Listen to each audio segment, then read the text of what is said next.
Welcome back to our channel. Sometimes there are situations where users may want to temporarily or permanently disable Windows updates.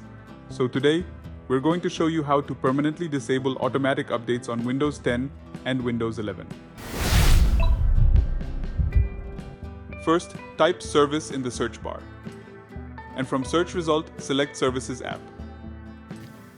The Services window will open. Once the Services window pops up, click anywhere on the Services list, then press the W key on your keyboard to shortlist services starting with the letter W.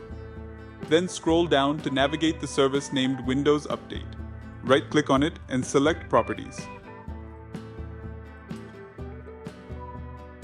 In the Properties window, under the General tab, set the Startup type to Disabled. After that, select the Recovery tab and change the first failure option to Take No Action from the drop-down menu. Click to apply, then OK to save the selective change. Your Windows automatic updates are now disabled permanently. Alternate method to disable updates permanently. We'll need to use the Group Policy Editor to accomplish this. Press the Windows and the R key together. Here type gpedit.msc and press Enter. Local Group Policy Editor window appears. Here under Computer Configuration, expands the administrative templates.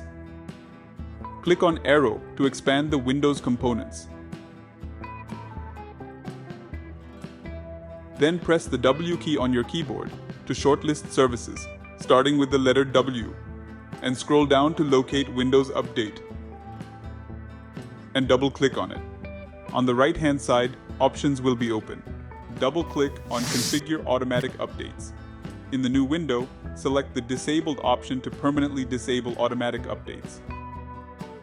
Then click Apply and OK to save the changes.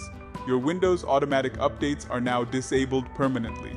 Keep in mind that by doing this, your system won't receive automatic updates, which may pose security risks. Consider manually checking for updates periodically. Thanks for watching. Please leave your comments below. If you found this video helpful, don't forget to give it a thumbs up and subscribe to our channel for more tech tutorials.